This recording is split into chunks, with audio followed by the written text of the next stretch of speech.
Bismillahirrahmanirrahim. Assalamualaikum warahmatullahi wabarakatuh. Perkenalkan, kami dari kelompok 2 kelas D. Di sini kami akan melanjutkan pembahasan dari kelompok 1 mengenai objek konsep. Sebelumnya di sini kami akan memperkenalkan diri terlebih dahulu. Pertama ada saya Imam Firdaus dengan NIM 11970500051. Kemudian ada Irfan Abdul Hadi dengan NIM 11970500055. Kemudian ada Mujahid Ansori Majid dengan NIM 11970500093. Dan yang terakhir ada Muhammad Farhan Fadila Umam dengan NIM 11970500085. Pada pembahasan kali ini tuh ada 11 poin yang akan kita bahas, mulai dari invoking and operation sampai ke summary atau kesimpulan mengenai pembahasan ini. Nah, yang pertama tuh ada invoking and operation. Jadi, bagaimana proses invoking and operation itu? The invoke operation text enable you to call an operation of any interface during processing of an input, output, or for path. The invoke activity can choose any operation from any interface in the target interface list. Jadi permintaan operasi itu merupakan proses memanggil operasi antarmuka apapun selama pemrosesan input, output, sampai ke pengecualian. Jadi pengecualian itu di sini tuh dapat dikatakan sebagai sebuah proses yang dikecualikan selain yang tidak bisa menghasilkan output dari input biasa. Nah, proses permintaan informasi ini tuh dapat dimulai operasi apapun dari antarmuka manapun dalam daftar antarmuka target. Ada beberapa contoh yang menjelaskan kasus penggunaan untuk tugas operasi pemanggilan ini. Contohnya, meminta layanan untuk mengambil informasi seperti harga barang untuk pesanan pembelian, kode pos untuk kota, atau penawaran pengiriman dari layanan pengiriman. Kemudian ada juga koordinasi dengan proses non-otomatis seperti memanggil layanan untuk mengirim pesan email setelah operasi target mengembalikan pesan balasan. Nah, kemudian seperti yang telah disebutkan tadi, ada sebuah kasus kegagalan dalam permintaan sebuah operasi. Contoh masalahnya di sini adalah penerima itu mengalami masalah yang dapat diprediksi tapi jarang terjadi. Jadi kita ambil contoh kasusnya itu pada kasus lift. Jadi ketika kita memberikan perintah lift untuk naik, tapi terlalu banyak orang di dalam, tentu lift tersebut harus memiliki sebuah kondisi bagaimana untuk menolak permintaan naik tersebut. Jadi penanganan pengecualian itu menggunakan bahasa pemrograman untuk memisahkan aktivitas normal dari aktivitas abnormal. Mungkin dapat kita kenal simpelnya sebagai penggunaan if else mungkin ya. Nah, selanjutnya bagaimana contoh dari sebuah kolaborasi. Jadi contoh kolaborasi ini tuh akan kita contohkan dengan sebuah kondisi pada sebuah toko roti. Seorang pelanggan itu masuk ke toko roti dan bertanya kepada tukang roti jenis roti apa yang dia jual. Tukang roti melihat ke bawah konter dan memberitahu pelanggan bahwa dia memiliki 2 roti putih dan 1 roti gandum. Nah, pelanggan mengatakan bahwa dia ingin membeli roti gandum. Nah, di sini proses bisnisnya terjadi gitu. Tukang roti akan membungkuskan roti tersebut dan menawarkan dengan meminta bayaran tentunya. Nah, pelanggan memberi tukang roti sejumlah uang dan tukang roti akan memberikan pelanggan kembalian. Pelanggan pergi dan pelanggan pun merasa puas. Nah, konsepnya dapat kita gambarkan seperti ini. Ketika customer bertanya, what do you have? Nah, si pemilik atau si penjual roti ini kan akan berkata seperti yang diceritakan tadi, 2 white and 1 wholemeal. Nah, di sini tuh customer tuh berarti kan kalau dibuat lebih terstruktur akan memberikan sebuah fungsi get available loaves. Nah, si baker tuh akan memberikan jawaban 2 white and 1 wholemeal. Dan ketika customer meminta I'd like a warm meal and mereka say I'd like some money, so customer memberikan fungsi get price of warm meal dan maksudnya menanyakan, kemudian si BK-nya memberikan harga. Dan ketika transaksi terjadi, customer akan memberikan uangnya untuk membeli warm meal tersebut. Si penjual akan memberikan notinya, kemudian membayar, dan si penjual ini apabila ada kembalian akan memberikan kembaliannya. Seperti dalam contoh ini, ketika membayar 2 UL, maka si penjual ini memberikan kembalian 0,25 UL karena harganya 1,75. Nah, interaksi antar pembuat roti dengan tempat penyimpanan roti tersebut yang sebenarnya yang dapat kita amati. Pembuat roti itu akan mengirimkan pesan ke konter atau tempat penyimpanan roti tersebut dan menerima balasan.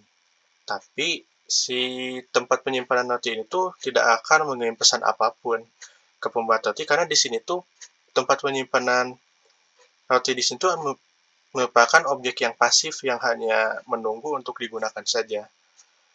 Jadi di sini kita dapat lihat kolaborasinya juga. Pembuat roti adalah klien dan konter adalah penyedia layanan. Jadi ketika kita request data ke sebuah server tersebut tuh hanya akan menyediakan data-data yang telah kita simpan. Nah, kemudian how an object-oriented program work. Jadi bagaimana pemrograman berorientasi objek ini bekerja. Sebelum mengetahui cara kerjanya, mari kita bahas dulu apa itu pemrograman berorientasi objek. Jadi PBO itu merupakan metode yang berorientasi terhadap objek tentunya, di mana semua data maupun fungsi didefinisikan ke dalam beberapa kelas atau objek yang tujuannya yaitu saling bekerja sama untuk memecahkan suatu masalah. Nah, setiap instruksi dapat membuat objek, menghubungkan objek bersama-sama, atau mengirim pesan ke objek. Ketika sebuah objek mengirim pesan, objek yang menerima pesan tersebut menjalankan sebuah operasi. Nah, operasi ini juga dapat membuat objek, menghubungkan objek bersama-sama, atau mengirimkan pesan ke objek tersebut. Nah, lalu bagaimana cara kerja pemrograman PBO itu? Jadi, OOP itu berfokus pada objek yang ingin dimanipulasi developer atau pengembang daripada logika yang diperlukan untuk memanipulasi mereka. Jadi, langkah pertama dalam OOP itu mengidentifikasi semua objek yang ingin dimanipulasi oleh programmer dan bagaimana mereka saling berhubungan. Nah, praktiknya sering dikenal sebagai data modeling atau pemodelan data. Setelah suatu objek diketahui, itu kemudian digeneralisasikan sebagai objek kelas atau kelas objek. Nah, kelas objek di sini tuh mendefinisikan jenis data yang dikandungnya dengan urutan logika apapun yang dapat memanipulasinya. Setiap urutan logika yang berbeda dikenal sebagai metode dan objek. Objek tersebut dapat berkomunikasi dengan interface yang didefinisikan dengan baik, yang disebut nantinya dengan message. Nah, pendekatan program itu sebenarnya sangat cocok untuk program yang besar, juga kompleks, dan diperbarui atau dipelihara secara aktif. Karena pengorganisasian program berorientasi objek ini tuh, metode ini juga kondusif untuk pengembangan kolaboratif, di mana proyek dapat dibagi menjadi beberapa kelompok. Adapun keuntungan tambahan di OOP itu yaitu termasuk penggunaan kembali kode, skabilitas, dan juga efisiensi. Nah, selanjutnya akan dilanjutkan oleh Saudara Mujahid dan Saudara Majid. Oke, terima kasih buat Imam ya. Nah, untuk selanjutnya ini saya akan menjelaskan lebih kepada garbage collection gitu ya. Nah, kita lihat dulu nih untuk definisi dari garbage collection. Di sini merupakan diamond trade gitu ya, yang memberikan service kepada non-diamond trade. Nah, kita harus tahu dulu gitu ya, ini apa gitu diamond trade. Nah, diamond trade ini, kita kalau misalkan dalam sebuah aplikasi Java gitu kan, saat kita ngerun aplikasinya kan itu main thread yang berjalan gitu ya. Main thread yang menjalankan perintah-perintah dari aplikasi Java-nya. Nah, si daemon thread ini memberikan service kepada main thread tersebut gitu. Jadi berjalan secara background gitu. Nah, salah satu dari daemon thread itu adalah garbage collection gitu. Nah, boleh di next dulu. Nah, jadi kalau kita melihat dari katanya gitu ya, garbage collection, tentu gitu ya sampah di sini. Sampah apa sih gitu? Nah, dalam konteks yang ini gitu, garbage itu sampah di mana ketika kita membuat sebuah objek di dalam program kita, namun si objek itu tuh tidak pernah digunakan gitu. Nah, sehingga objek itu tuh disebut sebagai garbage. Nah, garbage collection di sini itu berupa service gitu, di mana pengelolaan dari resource yang emang tadi tidak digunakan gitu. Contohnya gitu ya, misalkan kita mendeklarasikan sebuah objek gitu ya. Nah, tentu si objek ini tuh membutuhkan memori gitu ya, disimpan di dalam heap memory gitu. Nah, saat runtime si aplikasi ini tuh sadar gitu. Oh, ini objeknya tidak terpakai. Dan disinilah si garbage collection itu berfungsi gitu. Let's say kita penyimpanan memori itu dalam sebuah array gitu ya. Kita simpan si objek 1 gitu ya, misalkan di indeks 0 gitu. Ketika dijalankan, si objek ini tuh tidak digunakan gitu, sehingga menjadi garbage. Nah, si garbage collection ini nge-delete, terus selain mendelete itu si memorinya juga yang tadinya kosong itu diisi dengan objek-objek lain gitu. Nah, seperti itu cara kerja daripada garbage collection. Namun kita sebagai pengembang gitu ya tidak perlu membuat secara manual gitu garbage collection, karena dalam JVM sendiri gitu ya untuk Java itu, dan dalam pemrograman kebanyakan bahasa pemrograman itu telah menyediakan garbage collection secara default gitu. Jadi kita tidak usah lagi membuatnya secara manual gitu. Boleh di next. Dan untuk bahasan selanjutnya itu ada kelas. Next selanjutnya. Nah, apa sih kelas sendiri gitu? Mungkin dari kita ini sudah nggak asing lagi gitu ya. Kalau memang berbicara mengenai kelas, apalagi berbicara mengenai OOP gitu ya, paradigma OOP. Nah, kelas di sini tuh merupakan blueprint gitu. Blueprint untuk apa? Untuk nanti kita saat membuat objek gitu. Nah, misalkan di sini kita mempunyai kelas kucing gitu ya. Kucing di sini berarti apa ya? Panduannya gitu. Untuk nanti kita membuat objek. Misalkan dari kelas ini kita udah dikasih tahu nih, nanti saat membuat objek itu colornya mau gimana, height-nya mau berapa, length-nya mau segimana, weight-nya juga mau seberapa gitu. Dan itu merupakan properties dari kelas itu sendiri gitu. Nah, dalam kelas itu memang ada properties sama function gitu. Kalau properties ini lebih ke apa ya, kata sifat gitu dari si blueprint itu. Cuman kalau function atau behavior ini lebih ke kata kerjanya. Misalkan di sini ada playing, sleep gitu dan sebagainya. Dan kalau kita dibuat table kan gitu ya, dibuat tabel, misalkan kalau field properties gitu, itu ditandai dengan negatif gitu ya. Seperti yang di sini ada negatif. Kalau memang behavior atau function itu ditandai dengan positif gitu. Oke, next. Nah, terus apa sih yang what does a class define gitu ya? Next lagi. Nah, ini lebih ke ranah teknis gitu ya. Contohnya saya mengambil bahasa pemrograman Java gitu ya. Nah, di sini ketika kita lihat tabel 2.2, yang pertama yang didefinisikan kelas itu ya namanya gitu. Misalkan di sini public class actor gitu ya. ya nama untuk si kelas itu gitu. Terus ada fields. Nah, fields ini yang tadi gitu, yang properties tadi, yang kata sifat dari si blueprintnya tadi. Misalkan aktor. Oke, di sini apa nih gitu. Dia punya nama, punya nama sama nama panggungnya, name sama stage name gitu. Nah, terus ada juga constructor. Nah, constructor ini tuh yang pertama kali diinisialisasi gitu saat kita membuat objek. Contohnya di constructor ini biasanya itu ngedefine dari field-nya gitu. Nah, misalkan ini kan constructor-nya cuma manggil satu parameter, sedangkan field-nya 2. Jadi secara default, kalau memang parameternya untuk stage name, maka si name-nya itu memiliki value default atau none di sini. Terus ada juga getter sama setter gitu. Seperti namanya gitu ya, kalau getter itu ya ngambil data field-nya. Dan kalau setter ya ngeset data gitu. Ya mungkin sekian dari saya. Saya kembalikan mungkin ke Imam.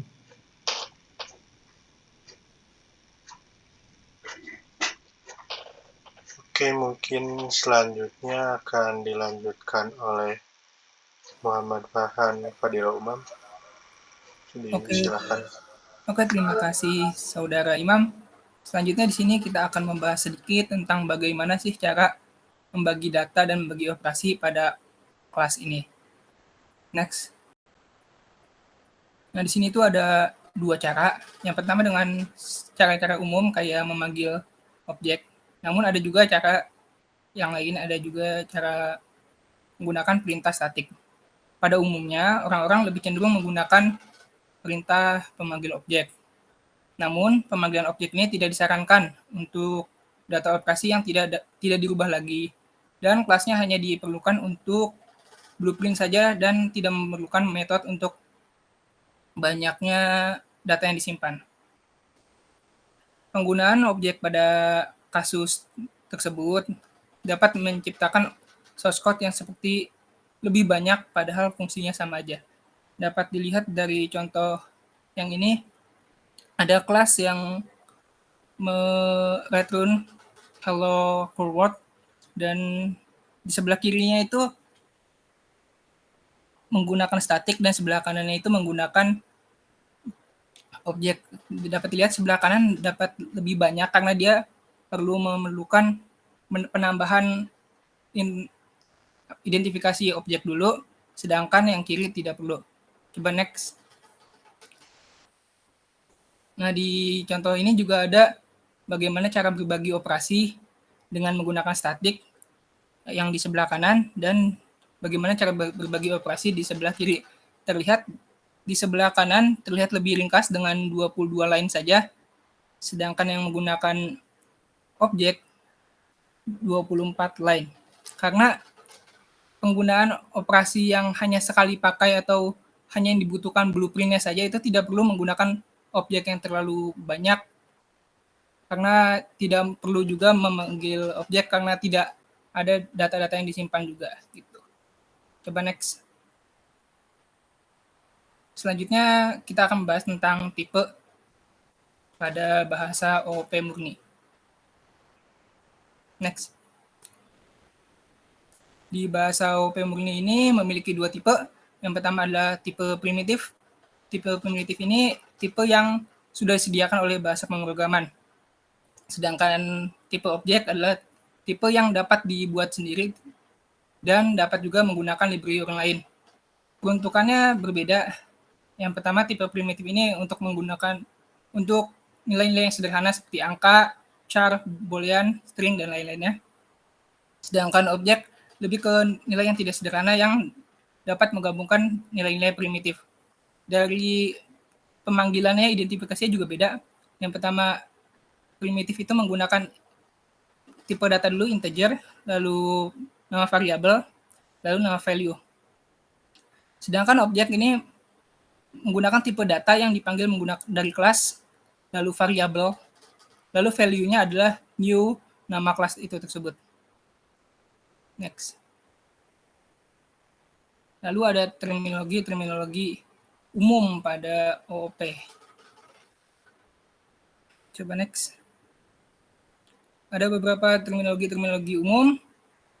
Yang pertama ada atribut yang digunakan untuk memberi informasi spesifik dan mendeskripsikan suatu objek. Misalnya jika kelas kita adalah buah, mungkin atributnya bisa jadi warna buah dan lain-lain. Terus ada operasi, ada field dulu. Field itu ada sesuatu yang dalam objek seperti stringnya atau metodenya juga bisa disebut field. Lanjut ada operasi. Operasi itu suatu perintah yang dilaksanakan dalam objek tersebut, sama seperti metode. Ada message. Message itu adalah request yang dikirimkan dari satu objek ke objek yang lain. Ada juga invocation. Invocation itu suatu pelaksanaan operasi pada metode, sama seperti eksekusi. Association ada bagaimana menghubungkan antara satu objek dengan objek lain. Dan aggregation itu bagaimana menghubungkan satu objek dengan objek lain, namun yang satu itu memiliki hierarki yang berbeda. Contohnya seperti departemen, fakultas maksudnya, sama jurusan, atau universitas dan departemen. Terus ada composition. Composition itu hampir sama dengan aggregation, tapi nantinya pada implementasinya akan lebih spesifik lagi. Interface. Interface merupakan suatu objek yang digunakan untuk menampilkan saja objek-objek lain. Lalu ada protokol. Protokol itu bagaimana cara kesepakatan dalam message itu dikomunikasikan antar network. Lalu ada behavior. Behavior adalah bagaimana karakter-karakter dari si operasi objek tersebut. Itu adalah beberapa terminologi umum yang dipelajari untuk mempermudah pemahaman tentang OOP ini. Next. Selanjutnya dilanjutkan oleh Saudara Irfan. Baik, terima kasih Saudara Farhan. Baik, di sesi kali ini saya akan melanjutkan tentang pembahasan reusing code atau penggunaan kembali dari kode. Mungkin bisa dilanjut. Nah, pada penggunaan kembali dari kode ini, dalam pembahasan kali ini dapat diringkas dalam beberapa kategori. Yang pertama itu ada menggunakan kembali fungsi dalam sistem. Nah, dalam ini tuh bentuk penggunaan kembali yang paling sederhana melibatkan penulisan fungsi utilitas yang dipanggil dari berbagai tempat. Nah, misalnya kita perlu mencari daftar nama pelanggan. Nah, jadi kita menulis fungsi pencarian umum yang dapat dipanggil dari setiap konteks dan menuliskan fungsi yang dapat digunakan kembali berbeda dengan menuliskan fungsi yang memecah proses kompleks menjadi langkah-langkah yang lebih sederhana gitu. Dan yang kedua ada menggunakan kembali metode dalam suatu objek. Nah, metode yang dienkapsulasi dalam suatu objek dapat dipanggil dari metode lain. Misalnya jika kita mendefinisikan kelas pelanggan untuk digunakan dalam sistem pemasaran. Nah, jadi kita mengharapkan objek pelanggan yang sama muncul di banyak bagian kode sistem yang berbeda. Nah, penggunaan kembali semacam ini itu sangat mendasar bagi pendekatan berorientasi objek. Dan selanjutnya ada menggunakan kembali fungsi di seluruh sistem. Nah, fungsi umum yang dapat digunakan di sistem lain ini dan bersama tim yang dihasilkan, misalnya dapat menulis fungsi yang mengekstrak tahun saat karyawan bergabung dalam perusahaan. Ini tuh dengan nomor penggajian karyawan. Nah, agar fungsi seperti ini itu dapat digunakan kembali oleh tim, nah kita harus membuat tim menyadari sebaiknya dengan meletakkannya di repositori penggunaan kembali. Nah, bisa jadi dalam database fungsi berguna yang diharapkan pengembang untuk membaca dengan teliti saat mereka menuliskan kembali kode yang baru gitu. Dan selanjutnya ada menggunakan kembali kelas di seluruh sistem. Kita menggunakan kembali seluruh kelas daripada hanya satu fungsi. Nah, misal objek karyawan yang merangkum atribut karyawan yang digunakan di seluruh perusahaan. Nah, bersama dengan serangkaian operasi yang berguna, biasanya orang-orang yang mengembangkan orientasi objek rata-rata mempopulerkan gagasan repositori penggunaan kembali yang berisi kelas daripada fungsi. Dan selanjutnya ada mengenai function library atau pustaka fungsi. Nah, fungsi yang terkait dan berkualitas tinggi ini biasanya dikelompokkan ke dalam pustaka sehingga tersedia sekaligus. Nah, pustaka fungsi ini digunakan dalam pengembangan sistem tradisional dan pengembangan berorientasi objek. Biasanya perpustakaan yang dirancang dengan baik terkadang menjadi standar di beberapa badan-badan yang terkait. Dan juga pustaka fungsi atau function library ini mungkin bersifat internal gitu. Dan untuk perusahaan ataupun ada yang gratis maupun dijual untuk mendapatkan keuntungan. Dan juga mungkin di sini nggak tercantumkan ada kelas function.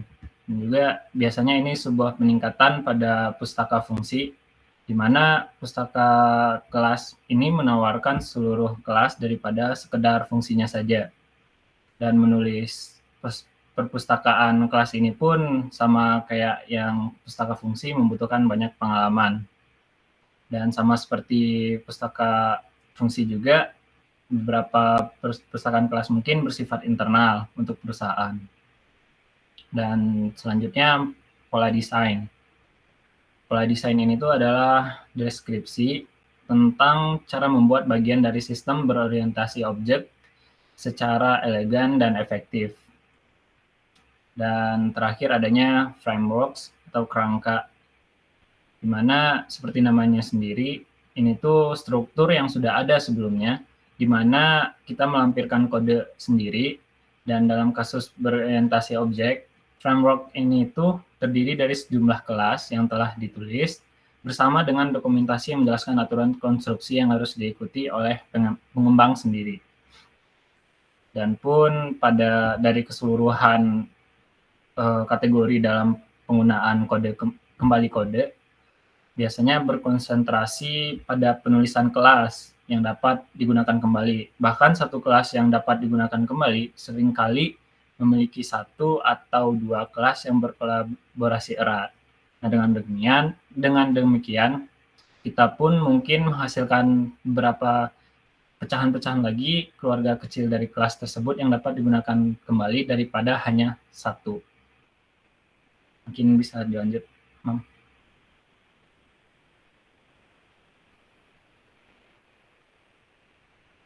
Dan yang terakhir mengenai rangkuman dari apa yang kelompok 2 bahas di pembahasan kali ini. Lanjut, Mam. Nah, dari rangkuman pada materi kali ini tuh adanya software objects atau objek perangkat lunak.